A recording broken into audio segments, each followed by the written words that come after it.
ഇന്നത്തെ വീഡിയോയിൽ ഈ എയർപോർട്ടിൻ്റെ ഗുണങ്ങളും ദോഷങ്ങളും പറയാൻ ഉദ്ദേശിക്കുന്നത്. ഇതിപ്പോൾ ഒരു 50 ലിറ്ററിൻ്റെ എയർപോർട്ടാണ്. അതിനകത്ത് വെച്ചിട്ടുള്ളൊരു റെയിൻ ഫോറസ്റ്റ് പ്ലമ്മിൻ്റെ പ്ലാന്റാണ്. ഓക്കെ, ഇപ്പോൾ ഇതിനകത്ത് കായ കാണാൻ പറ്റും.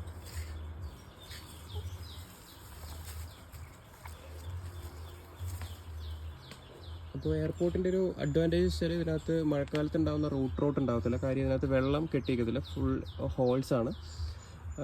അതുപോലെ തന്നെ നല്ല എയറേഷൻ ഉള്ളതുകൊണ്ട് ചെടിക്ക് നല്ലൊരു വളർച്ച ഫീൽ ചെയ്തിട്ടുണ്ട്.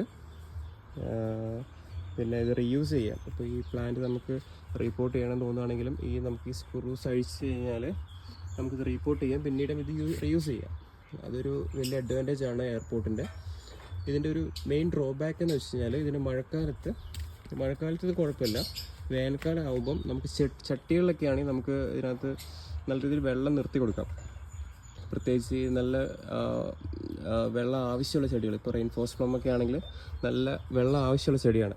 അപ്പോൾ അങ്ങനെ വരുമ്പോൾ ഇതിനകത്ത് വെള്ളം നിർത്തി കൊടുക്കാൻ പറ്റത്തില്ല, കാരണം ആ ഹോൾസ് വഴി വെള്ളം എപ്പോഴും പുറത്തേക്ക് പോയിക്കൊണ്ടേയിരിക്കും.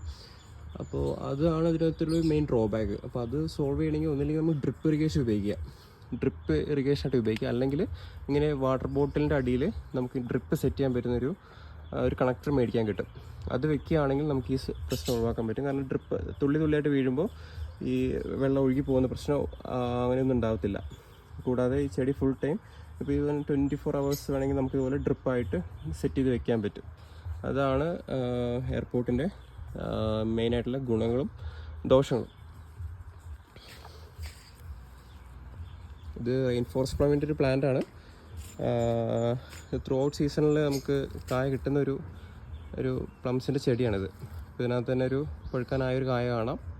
അപ്പോൾ അതുപോലെ തന്നെ ചെറിയ കായകൾ കാണാം, മൊട്ടുകൾ കാണാം, ഫ്ലവർ കാണാം.